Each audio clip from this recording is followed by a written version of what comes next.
Uncle please রেশমিকে কিছু বলবেন না, ওর কোনো দোষ। একদম চুপ। আর একটা কথা বললে না চাপকে সোজা করে দেবো তোমার। আরে কি হচ্ছে নাকি? ওসি থেকে এরকম চোটপাট করছিস কেন? আর তোর মেয়েটাও তো বড় হয়েছে, ওরা কি বলছে সেটা আগে শুনতে দে।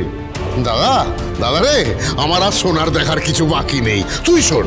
হ্যাঁ মৌসুমি মা, তুই আমাকে ব্যাপারটা পরিষ্কার করে খুলে বল তো কি হয়েছে। মৌসুমিকে আসলে রণজয় আমার বাবা, উনি না একটু ভুলো মনের মানুষ, কিছু মনে করো না। বাবা নাম ঠাম ভুলে যায়, তাই রেশমিকেই মৌসুমি ডাকছে। তুই এখনো চুপ করে আছিস কেন বলতো? তুই সত্যিটা বল না জেঠুকে। আমি আর জয় বাইরে পড়াশোনা করার সময় পাশাপাশি ফ্ল্যাটে থাকতাম জেঠু, ওখান থেকেই আমাদের আলাপ। আর তারপর কি? তারপর ধীরে ধীরে আমাদের একে অপরকে ভালো লেগে যায়।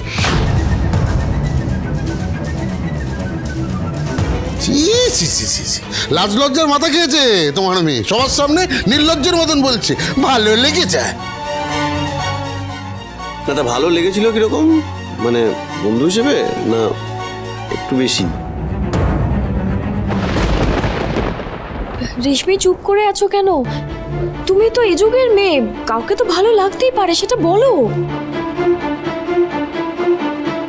রেশমি আচ্ছা, এটা সাহস করে স্বীকার করতে ক্ষতি কি? হ্যাঁ ক্ষতি কি মানে? তুই এই নির্লজ্জতা দেখেও তালে তাল দিচ্ছিস? অবশ্য তা তো দিবি, ওই কথায় বলে না পরের ছেলে পরমানন্দ, যত উচ্ছন্নে যায় তত আনন্দ। এখন আমার রেশমি মায়ের এই প্রেম ভালোবাসায় যদি কোনো ক্ষতি হয়, আমি তো নিশ্চিত তাতে তোর কিছু চায় আসে না, তাই না? হ্যাঁ আমি জানি তুমি এই ভুলটাই বুঝবে, কিন্তু একটা কথা বলি, দেখো মেজকা, ছোট থেকে সমুদ্র এবং রেশমি দুজনকে আমি ভাইয়ের মতোই ভালোবেসেছি, ওদেরকে আলাদা কিচ্ছু ভাবিনি। আমি আর দিদি সবসময় রেশমির কথাই ভাবি, ওর ভালোই চাই, আজকেও তাই চাইছি।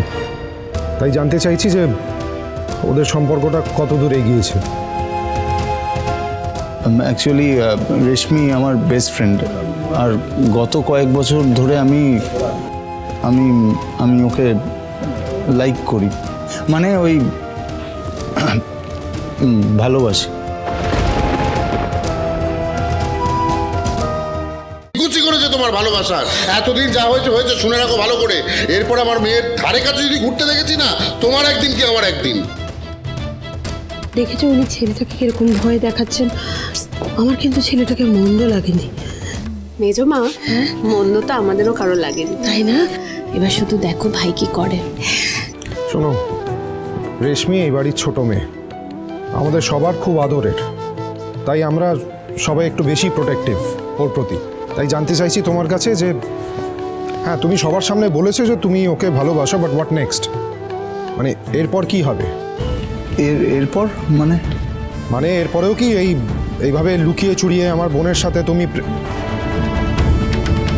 মানে ওইসব করবে? দেখো আমি আর সমুদ্র ওর দাদা হিসাবে কিন্তু আমরা এটা অ্যালাউ করবো না। না না, শুধু দাদারা নয়, এই জামাইবাবুও পুলিশ, এটা জেনে রাখো। যদি ভুলভাল কিছু করেছো সোজা লকআপের ওপারে। এবং না না, আপনারা ভুল বুঝছেন, আমি তো তুমি কি বলো? মানে আমি রেশমিকে বিয়ে করতে চাই।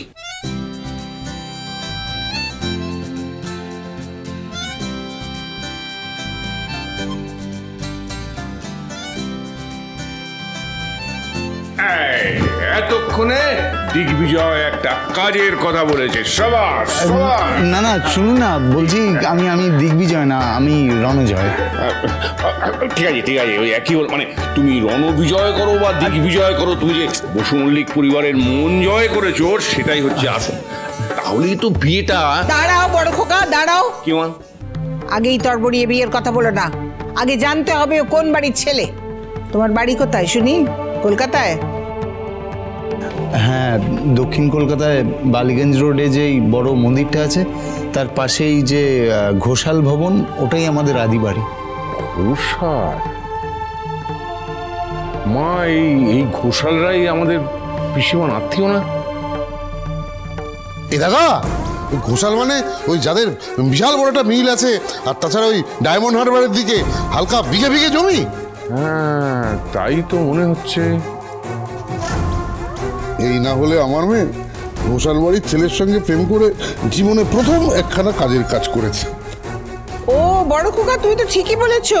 ওই ঘোষাল বাড়িতে তো আমাদের যাতায়াত ছিল, ওই যখন ওই হরিপ্রসাদ ঘোষাল জীবিত ছিলেন সেই সময়টা। হ্যাঁ, উনি আমার দাদু ছিলেন। ও, তুমি হরিবাবুর নাতি? কিন্তু ওনার মুখে ওনার ছেলের কথা তো কোনোদিন শুনিনি। না, অ্যাকচুয়ালি বাবা খুব কম বয়সে কাজের সূত্রে বাইরে চলে যায়, তারপরে ওখানেই সেটেল হয়ে যায়।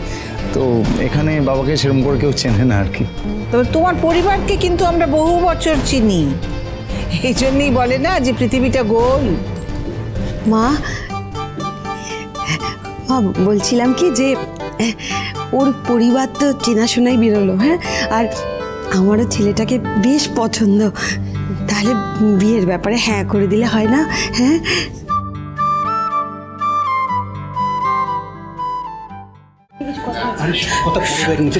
কি হয়েছে বলবে তো সমুদ্র? কি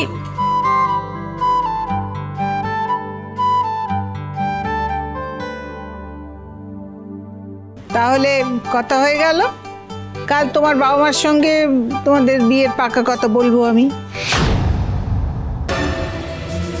তবে কাল থেকে কিন্তু এরকম খোলাখুলি আর মেলামেশা চলবে না, একেবারে বিবাহ বন্ধনে বাঁধা পড়তে হবে দুজনকে। তারপর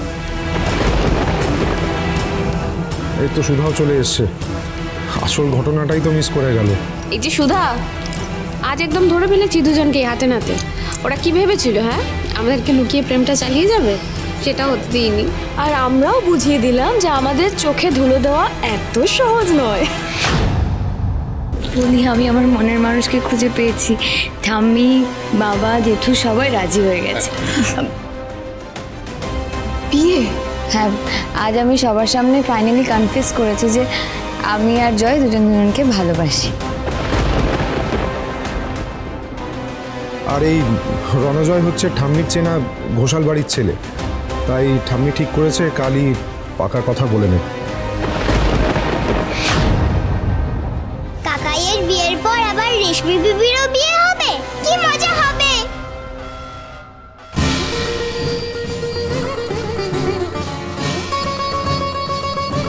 তেজ, বলছি রেশমি তো এখনো অনেক ছোট, মানে এত তাড়াহুড়োর মধ্যে বিয়ের পাকা কথা বলাটা কি উচিত হবে? আরে সুধা, তাড়াহুড়োর কি আছে? রেশমি বড় হয়েছে, চাকরি করছে, ইন্ডিপেন্ডেন্টও, নিজের লাইফের ডিসিশনও নিজেই নিতে পারে। না, আসলে বাড়ির মেয়ের বিয়ে বলে কথা, মানে এত তাড়াহুড়ো। আর তাছাড়া ছেলের বাড়িঘর কেমন, তার পরিবার, এসব ব্যাপারে খোঁজ নিলে হতো না? হ্যাঁ, সেটা ঠিক বলেছ। তবে বংশ পরিচয় বলে তো একটা কথা আছে সুধা। এই রণজয় হলো ঘোষাল বংশের ছেলে, এই শহরের নামকরা ব্যবসায়ী হরিপ্রসাদ বাবু তার নাতি। ওনার সঙ্গে তো আমাদের অনেক পুরনো সম্পর্ক। তবে হ্যাঁ, উনি মারা যাবার পর আমাদের আর তেমনভাবে ওদের বাড়িতে যাওয়া আসাটা ছিল না। তবে এখন আবার নতুন করে সম্পর্ক তৈরি হবে, এটা ভেবেই আমি খুশি। না ঠাম্মি, আপনারা ভুল করছেন, এইভাবে বিয়েটা। কি ব্যাপার বলো তো, তুমি এই বিয়েটায় অপোজ করছো কেন? না না, আমি বা ঝিনু কেউই এই বিয়েতে বাধা দিচ্ছি না। আপনি যখন রাজি হয়েই গেছেন তখন পাকা কথা হোক। তবে মনে রেখো রণজয়, এখনো কিন্তু অনেক পরীক্ষা বাকি আছে।